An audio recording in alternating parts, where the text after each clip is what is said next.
guys, I'm back with another mani. So Madam Glam sent me over one of their Think Pink bundles for the month of October.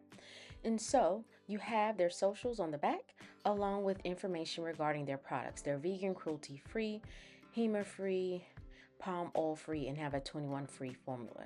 So getting into the kit that they sent, it came with a 150 180 grit nail file, the Madam Glam's no wipe top coat, and lately Madam Glam's products have become TPO free.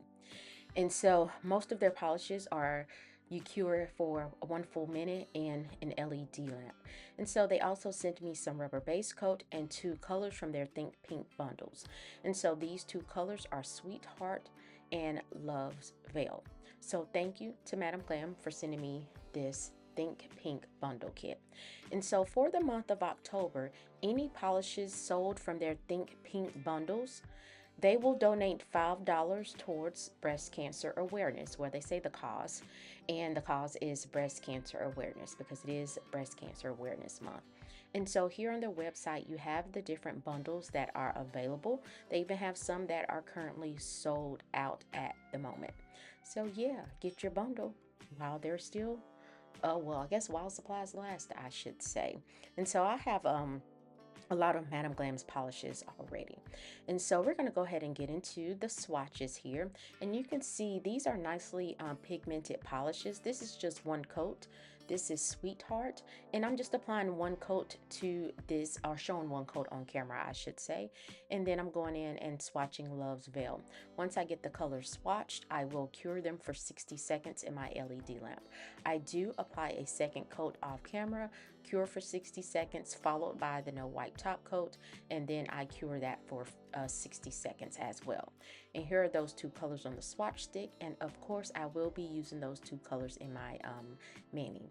So before we get into that, I do have some natural almond short Gel X tips from 𝑻𝒊𝒔𝒉, and I'm going in with the Gel X primer, and this will etch the surface of those 𝑻𝒊𝒔𝒉 nail tips to in preparation for gel polish application. So once I get the nails etched, and so I'm trying to show the etching on camera, but I'm not sure if it actually picks up because of the light. But this product does leave etches on the nails so that the gel polish will stick. And so I'm going in with Madam Glam's rubber base coat, and I'm applying a thin, even layer to the nails, and then I'm going to cure in my LED lamp for a full 60 seconds. And again, most of their polishes are a 60-second cure. So, with me being a nurse, I must tell you, if you're 40 and over, please go and get your yearly mammogram. Early detection is so key. Very, very key. Matter of fact, I'm scheduled to get mine next month. So yeah, and it doesn't hurt. It's not painful. You just go and get your boobs smashed. Let's be clear. I thought my mama used to always talk about it. She was like, in that machine, oh my gosh. And it really wasn't what she described it as. And I'm just like, for real? It's not as bad as you made it out to be. Like, I don't know what you're talking about, lady. Just go and get it done. And so once I get all of the nails, the rubber base coat applied on all of the nails, and these tips kept coming off, I'm going to cure my LED lamp for a full 60 seconds as previously mentioned. So once I do that, I did add a 3rd color to this mani. I wanted some glitter, and so I'm going to use Love's Veil, Sweetheart, and Dearest. Dearest is kind of like a rose, kind of pinkish rose, a nice glitter color. I love it. I love sparkles and things like that. So I'm applying a thin layer of all 3 colors to the nails, and then I'm going to cure for a full 60 seconds. I will then go in and apply a 2nd thin coat to all of the nails, then cure for 60 seconds. And what will be my pinky nail, I did go back in and remove some of that polish from the nail because it was just too thick, too thick. Let's be clear. Look how pretty Dearest is. That color is gorgeous to me. The coverage is nice. It's nice and sparkly and glittery. That's not a word. Glittery. So yeah, I like that. And so I just did 1 nail in Dearest, 2 nails in Sweetheart, which is the light pink color, and the other 2 nails in Love's Veil, which is kind of the pink purple type color.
Glam's regular base coat, and I want to apply that to the nails that I will be applying water slide decals. I'm also applying that to the kind of glittery foil color just to help encapsulate that glitter on the nail. I didn't know if it would create a raised surface. It didn't look like it. It looked like it went on smooth, but just in case. So once I get that layer of base coat even on all of the nails, I'm going to pop them in the lamp and cure them for a full 60 seconds. And so I have some water slide decals here from Spirit R Designs. These are breast cancer awareness decals. And so the pink was a little off from the pink gel polish color, so I decided to go in and use the ones that have most of the text on them. And so I did a set for both hands, and so that's why I have 4 decals. And so I just sprayed them with water on the paper towel, let them sit for a few seconds, and then I picked it up with the stamper and removing the paper backing and placing that on the nail. The reason why I applied base coat, it allows the decal to be moved around the nail, and you have to be gentle or they might rip. So yeah, I'm gonna get that applied on the nails, get that smoothed out. If you have wrinkles, you can either use your finger to smooth those out, or you can use the end of a silicone tool, which is what I did. And so once I get those smoothed out to my liking, I go in and encapsulate the nails with the water slide decal and base coat, cure for 60 seconds, and then I go in and top coat the decals, because that way they're encapsulated. I don't have to worry about them smearing or coming off of the nail.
So I'm going in with Madam Glam's the art gel, which is a no wipe art gel. This is a 2-minute cure, if I'm not mistaken. And I'm going in with like a microblading stick and applying just a little dot of that to the tip of the 2 pink nails. That color again is Love's Veil. And so I'm just applying that to the tip. What I should have did was apply that with a brush, actually apply it to the whole nail, because it is a no wipe art gel. And I'm applying a pink rhinestone, and you can see how it kind of sits in that gel. And then I'm going to cure for 2 minutes, and then I'll go in and top coat. Or I could apply the gel, then apply top coat, then put the rhinestone. It would have secured it in place. And so yeah, I do go in with the alcohol wipe and kind of remove some of that excess gel, because it is a thick gel. Like you could draw lines like with the seashell or mermaid nails. And so I'm going in with the alcohol wipe and just removing excess from the nail before I cure, making sure that I get that rhinestone where I want it to be. And once I cure for 2 full minutes, I then go in and top coat the nails and cure for 60 seconds in my LED lamp.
coming up are the nails on. I put them on with sticky tabs. They don't quite lay flat on the nail. That's just because I already have a product on there. So guys, please like this video if you found value. Leave a comment, let me know what you think, and subscribe to my channel. It is still free 99. So thank you to Madam Glam for sending me these products. Please go check out their site and support Breast Cancer Awareness Month. Why not? Thank you guys so much for watching, and I'll see you next time.